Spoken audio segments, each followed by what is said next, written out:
इस वीडियो में बताई गई सारी जानकारी पब्लिक प्लेटफॉर्म पर उपलब्ध है। इसमें ऐसी कोई जानकारी नहीं दी गई है जिससे हमारे सुरक्षा बलों की गोपनीयता भंग होती है। डिफेंस डिटेक्टिव सेना का सम्मान करता है और उन्हीं जानकारियों के आधार पर काम करता है जो सार्वजनिक रूप से मौजूद है।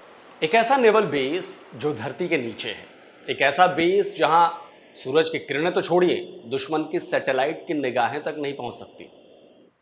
इंडियन ओशन रीजन में इंडियन नेवी का दबदबा पहले से ही है, लेकिन उसका ये नया बेस नौसेना को न केवल हिंद महासागर बल्कि साउथ चाइना सी तक में एक बड़े स्ट्रेटेजिक होल्ड बनाने में मददगार साबित होगा। नमस्कार दोस्तों, डिफेंस डिटेक्टिव के एक और नए एपिसोड में आप सभी का स्वागत है। मैं हूं आलोक। दोस्तों, मैं जिस नेवल बेस की बात कर रहा हूं वो अपने आप में भारत का पहला नेवल बेस है। इस वीडियो में मैं आपको इस बेस की खासियत बताऊंगा कि ये बेस क्यों जरूरी था इंडियन नेवी के लिए और इससे भारत को कैसे अपने दुश्मनों के खिलाफ बहुत बड़ी बढ़त मिल जाएगी। भारतीय नौसेना के जिस बेस की मैं बात कर रहा हूं उसका नाम है आईएनएस वर्षा। कोई इसे इंडियन नेवी का सीक्रेट बेस कहता है, तो कोई समुद्री बंकर, तो कोई अदृश्य पनडुब्बी स्टेशन। पिछले 12 से 14 सालों से इंडियन नेवी के प्रोजेक्ट वर्षा की खूब चर्चा हो रही है। कुछ दिनों पहले एक बार फिर इसके बारे में अखबारों में खबरें छपने लगी। बंगाल की खाड़ी में पड़ने वाला Visakhapatnam naval base Indian navy का बहुत बड़ा और स्ट्रेटेजिक इंपॉर्टेंस वाला बेस है। मैप में देखिए, ये रेड मार्क जहां है वहीं है विशाखापट्टनम पोर्ट और नेवल बेस। यहां नेवी के ईस्टर्न कमांड का हेडक्वार्टर भी है और विशाखापट्टनम नेवल बेस से साउथ में करीब 45 किलोमीटर की दूरी पर बसा है रामबिल्ली। यही वो जगह है जहां इंडियन नेवी अपना अंडरग्राउंड सबमरीन बेस बना रही है।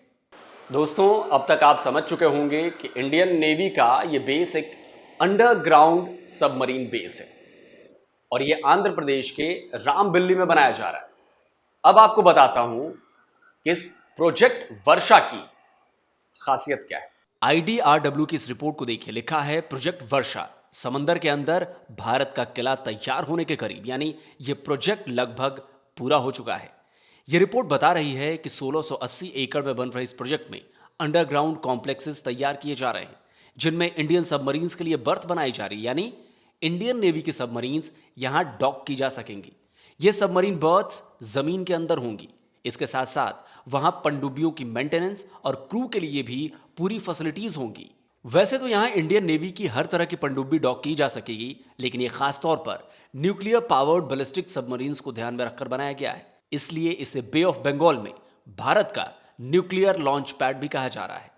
इस अंडरग्राउंड सबमरीन बेस की सबसे बड़ी खासियत यह है कि इस बेस पर आने के लिए या यहां से निकलने के लिए किसी भी पनडुब्बी को सरफेस यानी समुद्र की सतह पर आने की जरूरत नहीं होगी। इस बेस को इसी वजह से ऐसी जगह बनाया गया है जहां किनारा होने के बावजूद समुद्र की गहराई बहुत ज्यादा है। असल में प्रोजेक्ट की जो शुरुआत थी वो तो 2005-2006 में ही हो गई थी। तब इस बेस का मकसद था विशाखापट्टनम नेवल बेस से लोड को कम करने का, वहां पर बहुत ज्यादा लोड है। लेकिन जब साल 2009 में अरिहंत क्लास न्यूक्लियर सबमरीन्स बनाने का काम शुरू हुआ तो इन न्यूक्लियर सबमरीन्स के लिए अलग बेस के तौर पर आईएनएस वर्षा को ही सबसे सही माना गया। एशिया टाइम्स की यह खबर 18 अक्टूबर 2006 की है। यह रिपोर्ट बता रही है कि इंडियन नेवी विशाखापट्टनम से लगभग 50 किलोमीटर की दूरी पर नया बेस बना रही है। तब इस बेस का नाम भी फाइनल नहीं हुआ था। उस समय तय हुआ था कि इस बेस पर 2 एयरक्राफ्ट कैरियर, सपोर्ट शिप और सबमरीन्स के लिए बर्थ तैयार किए जाएंगे। अब द टेलीग्राफ की इस खबर को देखिए।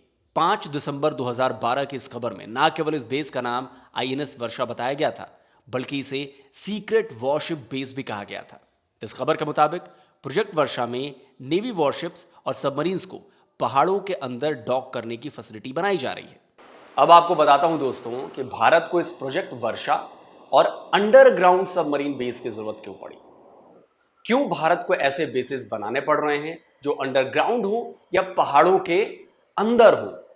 सीधी सी बात है दोस्तों कि अपनी हर सेना की मूवमेंट की खबर दुश्मनों को जितनी कम मिलेगी, हमारे देश की सुरक्षा के लिए उतना ही ज़्यादा अच्छा होगा। तो इस बेस को बनाने का जो मुख्य उद्देश्य था वो यही था कि दुनिया की हर सेना अपने आप को हाईटेक बना रही है तो हम भी बने, और हाईटेक बनने के साथ साथ वो लड़ाई के समय नहीं बल्कि पहले से ही अपने दुश्मनों की सैन्य क्षमताओं पर नज़र रखती हैं। दुश्मन की सेना के मूवमेंट को ट्रैक करती हैं। भारत भी करता है और भारत के दुश्मन देश भी ट्रैक करते हैं। सैटेलाइट एक ऐसा हथियार है जिससे आप हजारों किलोमीटर दूर बैठकर भी अपने दुश्मन पर पैनी नजर रख सकते हैं। हमारे एयरफोर्स स्टेशंस, मिलिट्री स्टैब्लिशमेंट्स और नेवल बेसिस पर भी दुश्मनों ने अपनी सैटेलाइट से नजरें गड़ाई हुई हैं।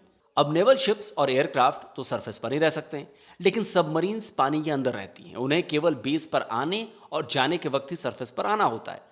लेकिन जब वो किसी मिशन से बेस पर लौटती हैं या मिशन पर जाती हैं, तब ये सैटेलाइट्स उन्हें ट्रैक कर लेती हैं। इससे दुश्मन एक अनुमान लगा लेता है कि सबमरीन्स मिशन के लिए किधर जा रही हैं। इंडियन नेवी ने जब अपनी सबमरीन्स का बेड़ा बढ़ाना शुरू किया तो उन्हें यह भी लगा कि सबमरीन्स के मिशन की जानकारी दुश्मनों तक नहीं पहुंचनी चाहिए। इसलिए उन्होंने ऐसा बेस बनाने का फैसला किया जहां सबमरीन को डॉक होने के लिए सरफेस पर आने की जरूरत नहीं पड़ेगी। और तब प्रोजेक्ट वर्षा में इस खास बेस को तैयार किया गया, जहां सबमरीन्स के साथ साथ वॉरशिप भी पहाड़ के अंदर बने बेस में रह सकेंगे। देखिए दोस्तों, इस प्रोजेक्ट में चीन बहुत बड़ा फैक्टर है। इस अंडरग्राउंड बेस को इंडियन नेवी ने चीन के नेवल थ्रेट को काउंटर करने के लिए तैयार किया है, जो चीन हमारे इर्द गिर्द बिछाता जा रहा है, बढ़ाता जा रहा है। पहली बात समझने की यह है कि चीन अब भारत से दूर नहीं रह गया है। वो भारत की समुद्र सीमा के बिल्कुल पास आ चुका है। इसकी शुरुआत उसने श्रीलंका से की थी, जहां उसने हम्बनटोटा बंदरगाह बनाया है। इसके बाद उसने बांग्लादेश और म्यांमार में भी पोर्ट बनाने का काम हासिल कर लिया। अब इन पोर्ट्स की वजह से उसके जहाज़ों के हिंद महासागर और बंगाल की खाड़ी में आवाजाही बढ़ गई है। यह भारत के लिए खतरे वाली बात है। इसीलिए इस रीजन में विशाखापट्टनम के अलावा एक और बड़े बेस की जरूरत थी। दूसरा ये कि आपने देखा ही होगा कि हम्बनटोटा पोर्ट के बहाने चीन के स्पाई शिप हिंद महासागर में अक्सर आने जाने लगे हैं। कहने को तो ये रिसर्च शिप्स हैं, लेकिन दुनिया जानती है कि ये चीन के जासूसी जहाज हैं। ये शिप्स अपने हाईटेक इक्विपमेंट से समुद्र की गहराई का पता लगाते हैं। एक तरह से वो समुद्र के अंदर नक्शा तैयार कर रहे हैं ताकि उनकी पनडुब्बी और जहाज के लिए रास्ता तैयार किया जा सके।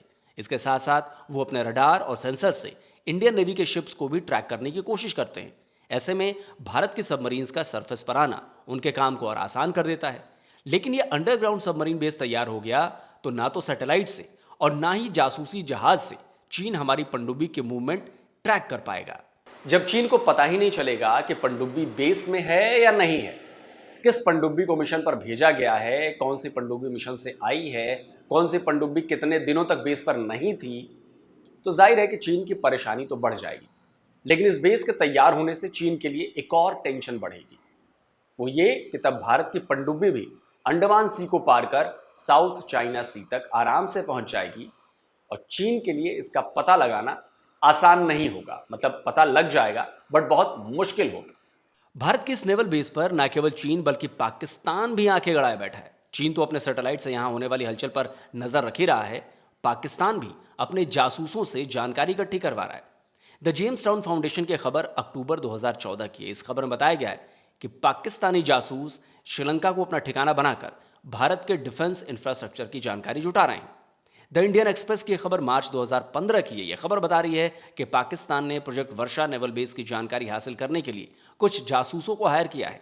इसी खबर में बताया गया है कि साल 2012 में और साल 2014 में एनआईए ने कुछ पाकिस्तानी जासूसों को भी नेवल बेस की तस्वीरों के साथ गिरफ्तार किया था।